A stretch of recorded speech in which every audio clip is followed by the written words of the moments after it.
নমস্কার বন্ধুরা, তোমাদের কিন্তু খুব সবথেকে খুশির খবর, যেটার অপেক্ষার অবসান কিন্তু ঘটতে চলেছে। 50,000 ভ্যাকান্সি তোমাদের বলেছিলাম যে খালি আছে, এবং কনস্টেবলের কিন্তু 34,000 মতো ফাঁকা ছিল। তোমাদের অনেকে অনেক রকম ভ্যাকান্সিটি আপডেট দিয়েছে, আমি তোমাদেরকে সঠিক আপডেট এবং দেওয়ার চেষ্টা করেছি সবসময়। এবং তোমাদের সংশয় ছিল যে 34,000-এর ভিতর আমাদের কত হাজার পুলিশের ভ্যাকান্সি আসতে পারে, তোমাদের এই ভিডিওর মাধ্যমে সব দেখিয়ে দেবো। তার আগে যারা নতুন ভিডিওটা দেখছো অবশ্যই কিন্তু একটা লাইক করে দেবে এবং সাবস্ক্রাইব করে রেখো নিত্য নতুন আপডেট পাওয়ার জন্য। কবে নাগাদ ফর্ম ফিল আপ শুরু হবে, কবে পরীক্ষা, সবই তোমাদেরকে ডিটেলসে জানিয়ে দেবো।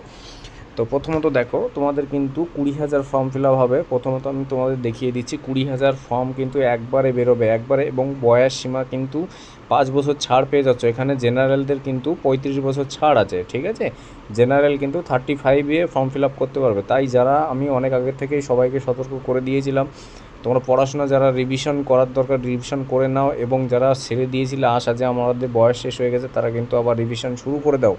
এক সপ্তাহ আগে তোমাদেরকে আমি বলে দিয়েছিলাম। তো দেখে নাও, প্রথমত সব ধরনের সব জায়গার নিউজ চ্যানেলে কিন্তু এসে গেছে, এবং নিউজ চ্যানেল থেকেও পাওয়া গেছে আমাদের এই রিপোর্টটা। এবং তোমাদের অফিসিয়ালি যে নোটিশটা আছে, সেই নোটিশটা আমি কিছুদিনের মধ্যে দিয়ে দেবো তোমাদেরকে। যখন আসবে তখনই তোমাদেরকে কিন্তু আমি জানিয়ে দেবো। তার মধ্যে তোমরা কিন্তু ভিডিওটা অবশ্যই শেয়ার করে দেবে, সবার কাছে জানিয়ে দেবে। যারা নতুন সুযোগের আবার সুযোগ পেলো, যারা 5 বছরের জন্য, তাদের জন্য কিন্তু খুব বড় একটা সুযোগ আসতে চলেছে। দেখে নাও, আজকে কিন্তু তোমাদের এই ইয়েটা নিউজ চ্যানেলে ভাইরাল হয়েছে, এবং আমাদের যে বাজেট ছিল সে বাজেট কিন্তু 18 তারিখে বসবে। যত রকম সমস্ত রকম রাজ্যে বাজেট আছে, এবং এখানে দেখে নাও 6 মাস থেকে 1 বছরের মধ্যে কিন্তু 20,000 নিয়োগ হবে, ঠিক আছে। খুব শীঘ্রই কিন্তু ভ্যাকান্সি বেরোবে, এর নোটিশটা বেরোবে, ঠিক আছে। আমি তোমাদেরকে এসে নোটিশটা পেলে অবশ্যই শেয়ার করে দেবো সবার কাছে। তোমরা যারা পড়াশোনা শুরু করছো তারা কিন্তু অবশ্যই কিন্তু পড়াশোনা স্টার্ট করে দাও। আজকে কিন্তু 16ই মে, দেখে নাও 16ই মে এটা জারি হয়েছে নিউজ চ্যানেলে, কনফারেন্সে আমাদের নবান্ন থেকে এগুলো কিন্তু ঘোষণা হয়েছে। দেখো 6 মাসের মধ্যে কিন্তু 20,000 ভ্যাকান্সি আসবে, 20,000 ভ্যাকান্সি। এবার এর মধ্যে কিন্তু কনস্টেবল থাকবে, এর মধ্যে কিছু এসআই ছাড়বে, ঠিক আছে। 20,000-এর মধ্যে কিন্তু আবার এসআই থাকবে, ঠিক আছে।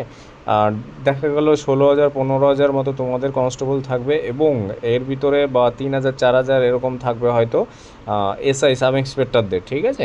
তো নোটিফিকেশানটা অবশ্যই যদি পাই তোমাদের কাছে শেয়ার করব, তোমরা অবশ্যই কিন্তু ভিডিওটা শেয়ার করবে, শেয়ার করে দেবে। এবং অনুরোধ রইল, সবাই কিন্তু পড়াশোনা স্টার্ট করে দাও। তোমাদের কিন্তু সবথেকে খুশির খবর এটাই যে নতুন সরকার আসার পর থেকে তোমাদের রিক্রুটমেন্টে পুরো একদম পরিষ্কার, পাই টু পাই, কোনো সাফাই, কোনো কেস কামারি, কোনো রকম কোনো ইস্যু থাকবে না আশা করি, ঠিক আছে। একদম স্বচ্ছভাবে তোমাদের রিক্রুটমেন্ট কমপ্লিট হবে। এবং যারা ওবিসির ব্যাপার নিয়ে অনেকে কমেন্ট করেছো, অবশ্যই কিন্তু আমি জানিয়ে দেবো। ওবিসির ব্যাপারটা আগে জানি, কোথায় কীভাবে রিভিশন করতে হয়। এবং যারা কিছুদিন আগে রিভিশন করেছিলে, যারা ওবিসি সার্টিফিকেট, তাদের জন্য আমি জানিয়ে দেবো আবার নতুন করে করতে হবে কি না, সব ডিটেলসে কিন্তু আমি তোমাদের নেক্সট ভিডিওতে অবশ্যই জানিয়ে দেবো। তাই ভিডিওটা যারা দেখছো অবশ্যই শেয়ার করে দাও।